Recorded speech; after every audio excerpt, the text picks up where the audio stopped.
Fish ஃப்ரைக்கான masala ready பண்ண போகிறோம். அதுக்கு 1.5 ஸ்பூன் மிளகாத்தூள் எடுத்திருக்கேன், 1 ஸ்பூன் உப்பு, 1/4 ஸ்பூன் மஞ்சத்தூள் எடுத்து அதை நல்லா மிக்ஸ் பண்ணிக்கிறேன். மிக்ஸ் பண்ணிவிட்டு கொஞ்சம் தண்ணி தெளித்து கெட்டியாக மாவு மாதிரி கொஞ்சம் பிசைஞ்சிக்க போகிறேன். ஏன்னா அப்படி பிசைஞ்சு அதுக்கப்புறம் மீனோட உள்ளே தடவிட்டு கடைசியாக நம்ம தண்ணி ஊற்றி கொஞ்சம் லிக்விட் மாதிரி கலந்து வச்சிட்டோம்னா மீன் நல்லா ஊறும்.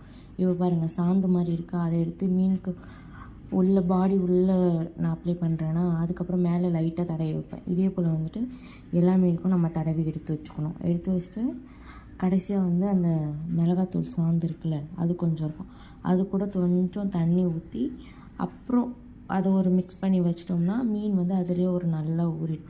ஒரு 1/4 மணி நேரம் போல் ஊறினதுக்கப்புறம் எடுத்து ஃப்ரை பண்ணி பாருங்கள், டேஸ்ட்டு நல்லாயிருக்கும். நீங்கள் யூஸ்வலாக பண்ணுறத விட இது நல்லா இன்னும் கிறிஸ்பியாகவும் இருக்கும், டேஸ்ட்டும் டிஃப்ரெண்ட்டாக நல்லாயிருக்கும். பாருங்கள், இது போல் வச்சு நல்லா ஊற வச்சிடணும். ஃபைனல் அவுட்புட் இப்படி தான்.